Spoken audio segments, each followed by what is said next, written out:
Estamos con Carmelo Rodríguez, que nos está atendiendo a última hora, ya cansado después de todas las intervenciones en FICOD.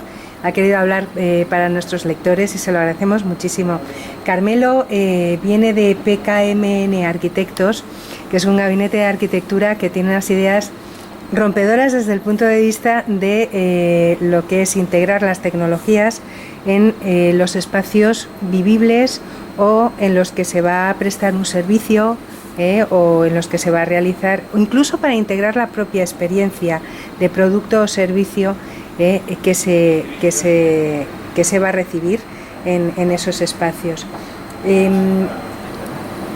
Vi en vuestra website un proyecto concretamente con el Basque Culinary Center relativo a la gastronomía, y me gustaría que les contaras a nuestros lectores un poco cómo habéis integrado la tecnología para que esa tecnología amplifique la experiencia gastronómica que se tiene en un restaurante, por ejemplo. Pues primero de todo, una cosa importante del proyecto es que es un proyecto colaborativo. O sea, no nace de una mente ni de unos arquitectos, sino de arquitectos, diseñadores, los propios cocineros que habían diseñado los platos, fotógrafos, todos juntos trabajando a través de metodologías de design thinking en cómo amplificar, cómo mejorar la experiencia de usuario al degustar 6 platos que habían hecho ellos mismos. Una de las cosas más importantes del principio, que fue cogiendo fuerza y en el que se basó casi toda esa amplificación de la experiencia, fue el tema de cómo conectar los 6 platos con el proceso, ¿no? El proceso que va desde, pues por ejemplo, había un streaming del emplatado, ¿no? Los propios cocineros que habían diseñado los platos, que los habían cocinado y que los estaban emplatando, y antes de empezar a degustar cada uno de los platos, pues los comensales estaban viendo cómo emplatar esos platos. Tiene que ver este proceso también, por ejemplo, con el origen de los productos que conforman los platos. Pues por ejemplo, había una ensalada y de repente cuando te la servían se conectaba o te enseñaban el huerto donde se había recolectado, ¿no? De repente creíamos que era muy interesante esta cuestión de conectar el producto y no disociarlo de su proceso, ¿no? Veíamos, y los cocineros del Basque Culinary Center enseguida apostaron también por esto, que era muy interesante estos platos. Hablábamos antes, ¿no? de casi como un camarero amplificado, ¿no? Un camarero virtual que te está contando una historia, pero de una manera súper real y de una manera experiencial. El prototipo era muy sencillo, tenía tecnologías bastante básicas, tenía una Kinect en la parte de arriba, en el que generaba unas pequeñas interacciones, y luego tenía unas pantallas con unos proyectores en las que iban apareciendo una serie de imágenes y otro proyector en la mesa. Entonces, de repente, pues había información del huerto, por ejemplo, por los lados, o incluso había pequeñas interacciones, pues movías un plato y la Kinect lo detectaba y tenías justo una luz que se iba moviendo con tu plato. Uh-huh. También decir que fue un proceso totalmente experimental, o sea, fue una cosa de un taller de una semana, y en una semana teníamos un poco esa pequeña infraestructura, pero teníamos que diseñar todo de manera colaborativa y pensar todo. Bueno, ahí dejamos la idea para quien la quiera recoger y quien quiera elaborar sobre ese prototipo que habéis lanzado con el Basque Culinary Center y otras empresas tecnológicas, como por ejemplo Microsoft. Acabas de hablar de la Kinect. Esto me lleva un poco también a ver la experiencia en retail, es decir, el restaurante al fin y al cabo es una forma de retail, que te lo dan cocinado en el momento, in situ y tal, y lo consumes in situ, o no, para llevar, pero lo consumes in situ en este caso. Pero el retail es más amplio, es decir, ¿cómo ves tú la aplicación de vuestro enfoque, por ejemplo, en una tienda, a la hora de comprarte un producto que a lo mejor no encuentras en una estantería o colgado de una percha? Pues vuelve un poco a tener bastante importancia esta cuestión del proceso. Creo que como consumidores la tendencia ha cambiado radicalmente. O sea, de hecho, por ejemplo, estaba hace poco viendo qué te importaba de un coche o qué le importaba al usuario de un coche hace 30 años y al 70% le importaba la velocidad y al 10% el consumo, ¿no? Por ejemplo, esas estadísticas han cambiado, a nadie le importa o casi nadie le importa ahora la velocidad o la potencia y en cambio sí el consumo. Empieza a haber nuevas sensibilidades en relación a los valores ecológicos de los productos, los valores afectivos de esos productos, y todos tienen que ver con cómo se elaboran o cómo una empresa elabora sus productos. En ese sentido, creemos que también es importante y que la tecnología puede visibilizar cosas como el afecto de la gente que produce esos productos y cómo ese afecto de alguna manera lo estás incorporando a tu vida en el momento en el que los estás utilizando, ¿no? Creo que es muy potente esa cuestión de la tecnología en torno a un producto como intermediaria entre el usuario y el productor. ¿Ves importante la customización del producto? Es decir, ¿en qué medida estas tecnologías con las que trabajáis pueden propiciar un proceso de co-creación dentro del propio retail? Es decir, vas a una tienda, ves un jersey que te gusta, pero a lo mejor no es exactamente lo que vas buscando y lo quisieras cambiar. El que te lo puedan producir o el que te lo puedan en ese momento o enviártelo a casa después de elegirlo y cómo lo quieres, o ¿esto le ves futuro? Sí, totalmente. Yo creo que cada vez como consumidores queremos sentirnos especiales y queremos tener algo que tenga un valor tan especial, que sea único, ¿no? Yo creo que en ese sentido, obviamente, la producción industrial se tiene que alinear con producciones más que vienen de la cultura maker o del háztelo tú mismo, y creo que las marcas cada vez más van a tener que incorporar partes de sus productos hechos de una manera industrial, que podrían ser como una infraestructura del producto, y partes del producto que pueden ser totalmente customizables, que podrían ser como el software del producto, ¿no? O sea, al final los productos ya no van a ser un todo, sino que creo que la tendencia es que se disocien un poco en ese hardware industrial y ese software mucho más customizable, y que cada uno de los usuarios puede decidir cómo hacerse. En cuanto a la experiencia del cliente dentro de la propia tienda, vosotros que sois arquitectos y estáis hechos a diseñar espacios, ¿cómo integraríais las tecnologías? No sé si conoces, por ejemplo, el pack de tienda que ha desarrollado, por ejemplo, Razorfish. No lo conozco. Bueno, pues son mesas interactivas, probadores virtuales, este tipo de cosas. ¿Tú cómo lo ves en tienda? Entiendo. Pues creo que a veces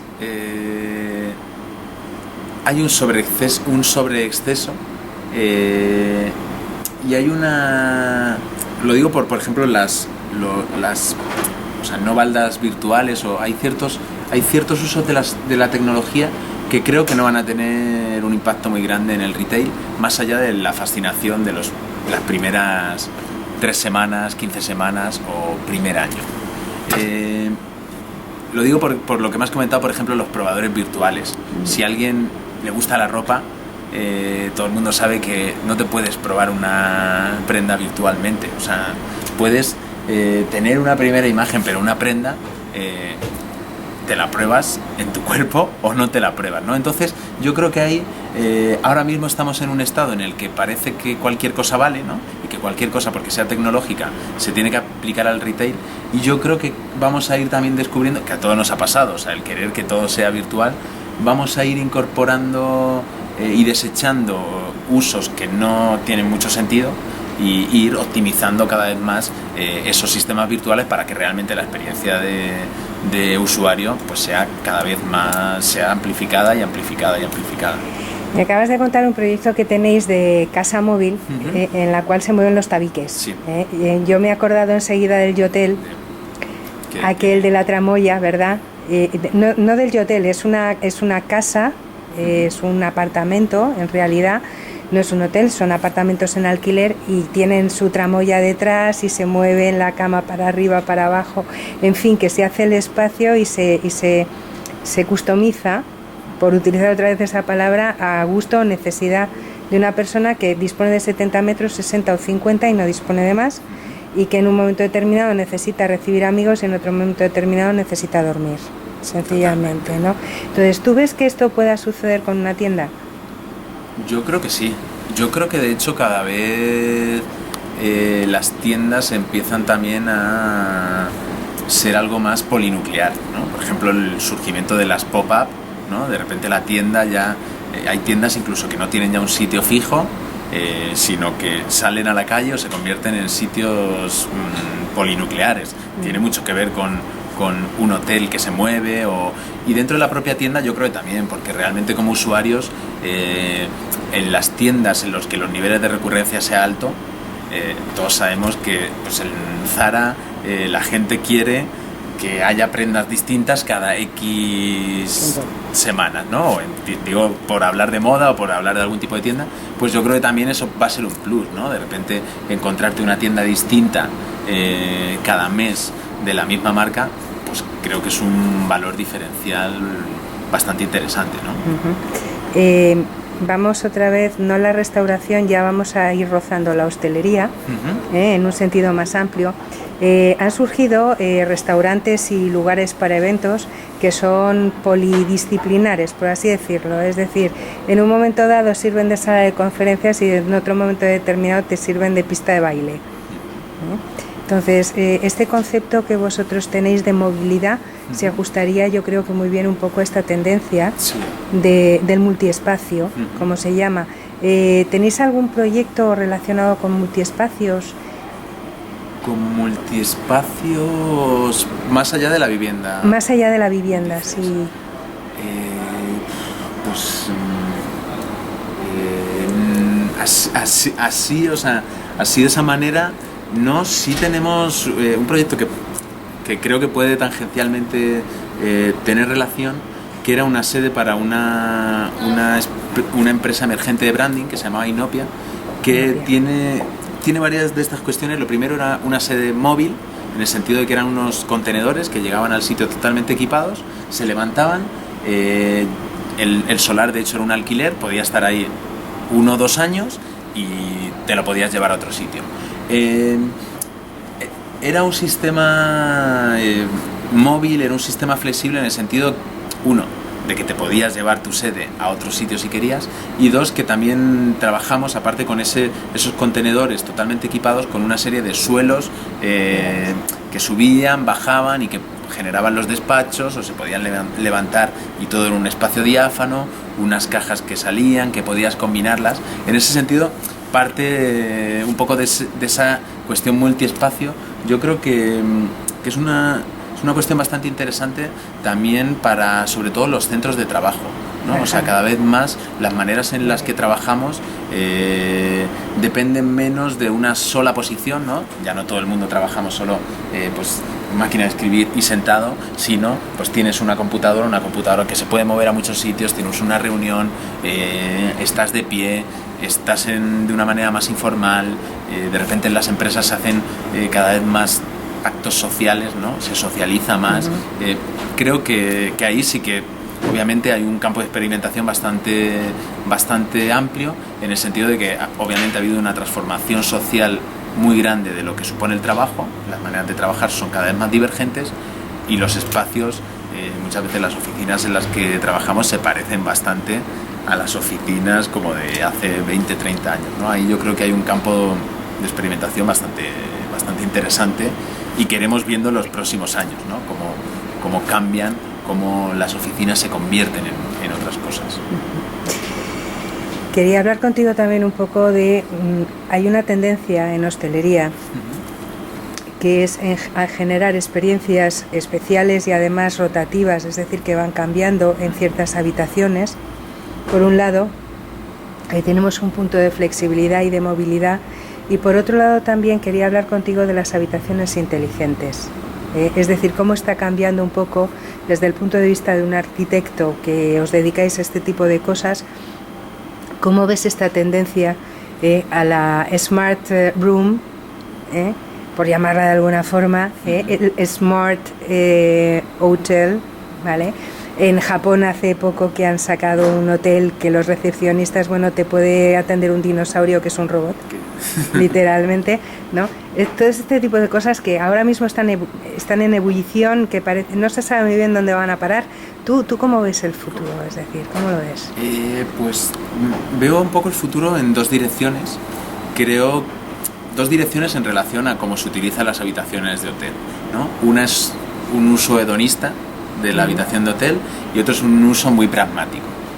En el uso hedonista creo que obviamente los sistemas virtuales, la customización, irá en pos de que la experiencia de usuario sea más y más fantástica, te puedas estar en una habitación, no sé, en el fondo del mar, puedas estar en una habitación medieval y que todo eso sea una experiencia que no has vivido nunca, ¿no? O sea, por el otro lado, en el lado más práctico del hotel, creo que la gente que pasa mucho tiempo en habitaciones de hotel lo que quiere es intentar tener pequeñas herramientas, pequeños objetos, pequeños lugares que puedan hacer, que puedan generar esa conexión entre él y la habitación de hotel, en el sentido de pertenencia, ¿no? Por ejemplo, por poner un ejemplo, si yo fuera una persona que paso mucho tiempo en habitaciones de hotel, me imagino que justo una habitación inteligente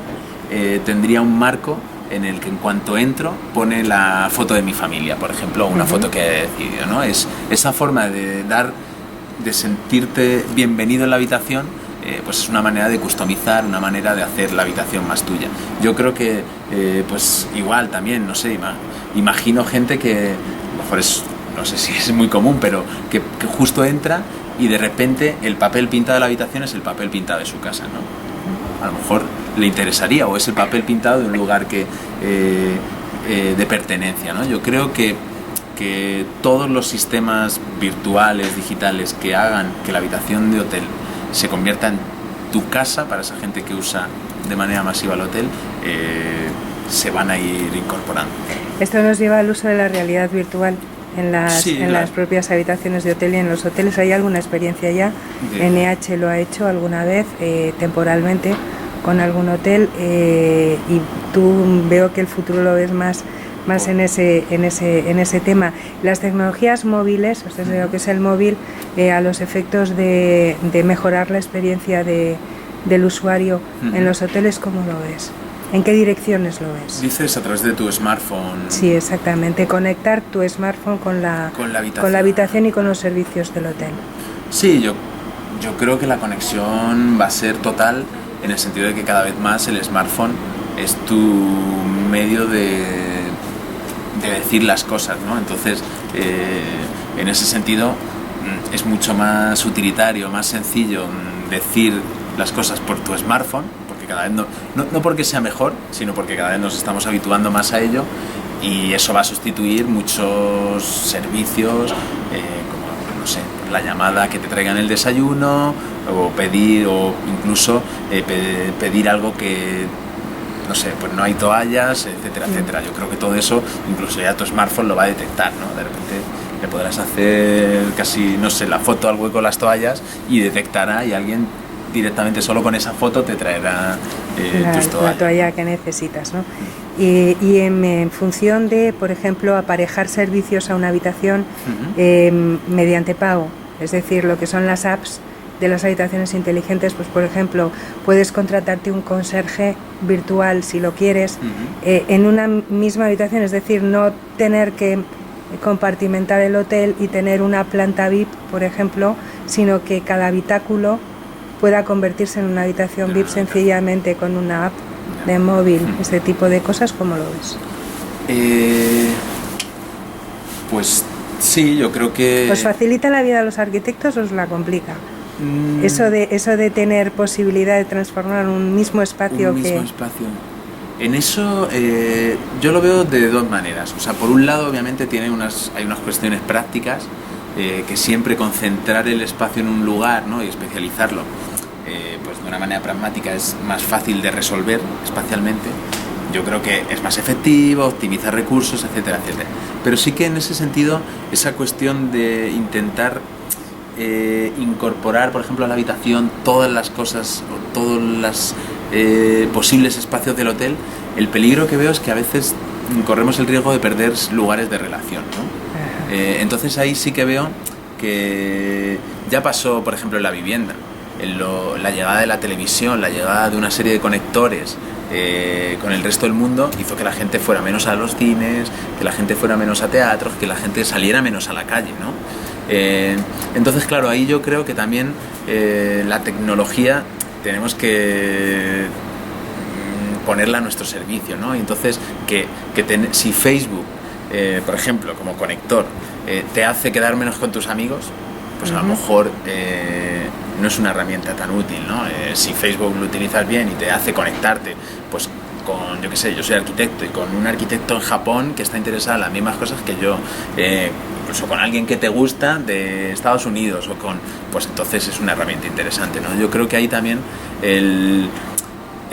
a veces me da miedo ciertos usos de la tecnología en la que la tecnología es un fin y no un medio, ¿no? Al final lo importante es que nosotros seamos cada día más felices y que vivamos mejor, yo creo. Desde el punto de vista del arquitecto, las nuevas tecnologías, ¿cómo se están ayudando? Me refiero siempre enfocado a espacios comerciales, hostelería, etcétera, etcétera. ¿Cómo se están ayudando a los efectos de la reducción de costes de estas empresas? Pues, por ejemplo, energía, etc, etc. Pues, hombre, en energía, obviamente... Vuestros propios proyectos creo que ya van enfocados también hacia la sostenibilidad. Sí. Entonces, por esto viene esta pregunta. Sí, por ejemplo, en relación a energía, sostenibilidad, yo creo que las tecnologías digitales cumplen un papel fundamental en cuanto a que monitorizan el espacio, ¿no? Era algo que nunca se había hecho, ¿no? O sea, no teníamos mecanismos como arquitectos para evaluar qué estaba pasando en el espacio y con esa evaluación poder mejorar, ¿no? Sensores de temperatura, de consumo energético, etcétera, etcétera. Obviamente el poder medir, poder registrar y saber en qué sitios de la vivienda se consume más, es menos efectiva, pues va a poder generar otras herramientas que puedan incluso llegar a cambiar la vivienda, ¿no? Y hacerla más efectiva. Tú sabes que Google ha invertido en una empresa Nest, que el principal producto de Nest en un principio eran sensores exactamente, y que lo que pasa es que se conectaban con internet.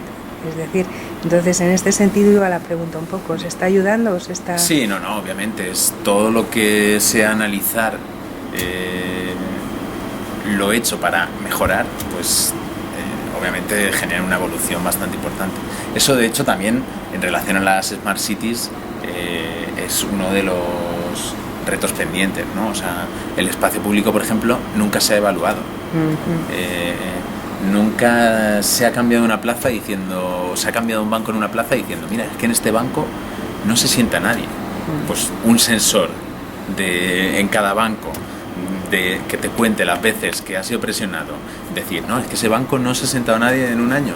Llega el ayuntamiento, lo retira y se lo lleva a otro sitio, ¿no? Entonces yo creo que ese análisis de lo real va a generar un futuro muy interesante en cuanto a efectividad, ¿no?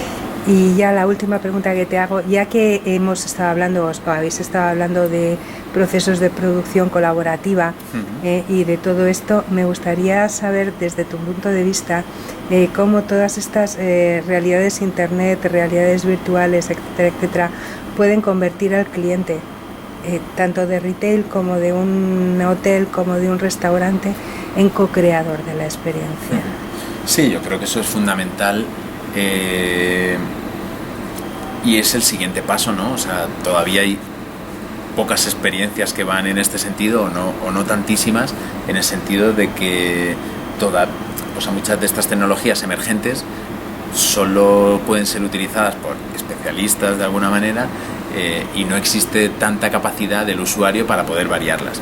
Yo creo que es un paso posterior, ¿no? Ya no es solo una cuestión de que alguien ha decidido cuáles van a ser las experiencias posibles o que puedas elegir entre un catálogo de experiencias posibles, sino que ya incluso te puedas convertir en diseñador de esas propias experiencias. Yo creo que eso es un paso que se está dando pues ya durante, no sé, llevamos como 20 años en ese cambio, que es el cambio del catálogo al de la co-creación, ¿no? La libertad de poder elegir entre todos los catálogos, o sea, el catálogo de productos de una empresa, o realmente ser codiseñador de uno de los productos de esa empresa que es para ti y totalmente. Hablabais en la mesa redonda de que esto era para minorías en un principio, y hablabais también de cómo había que cambiar los sistemas educativos para que este paso se pudiera dar. ¿Tú qué opinas en este sentido? ¿Muy lejos estamos de eso? Hombre, yo creo que educativamente necesitamos un cambio radical. Por ejemplo, España especialmente, en España pasa una cosa bastante curiosa, y es que parece que la mejor formación es al final, cuando es menos importante la formación, ¿no? Los másteres son las mejores personas, más, o sea, el profesor de un máster es como el más capacitado, el que más sabe de un tema, etcétera, etcétera. Y parece que el profesor de una guardería tiene, incluso en guardería, no se pide formación a lo mejor, o se pide una formación muy mínima. Yo creo que eso es justo al contrario. O sea, realmente el profesor de guardería o la profesora deberían ser los más formados, a lo mejor no en matemáticas o no en una serie de cosas, pero sí en pedagogía, etcétera, etcétera, porque cada vez eso está demostrado, aprendemos mucho menos. Entonces ya cuando llegas a un máster, si has tenido unos profesores buenísimos, ya eres capaz de aprenderlo todo. O sea, tienes la capacidad de aprender, que al final es un poco lo que, ¿no?, lo que se necesita en ese proceso de formación. En una palabra, menos máster y más enseñar a la gente a aprender sola. Sí, ¿Es totalmente. Eso? Menos máster, sí, y más, y también, menos máster, y también en esa primera enseñanza, menos coacción de alguna manera, ¿no? O sea, yo creo que también, no me enrollo más, pero esto me parece un tema interesante, hay una serie de perfiles de éxito que se fomentan desde que somos pequeños y que creo que cada vez menos concuerdan con las sensibilidades sociales y con lo que la gente quiere ser y cómo la gente quiere desarrollarse en la sociedad actual. De acuerdo, pues muchísimas gracias. No te entretenemos pues, más. A ti, No te entretenemos más y esperamos que sigáis en contacto con nosotros. Seguro, seguro.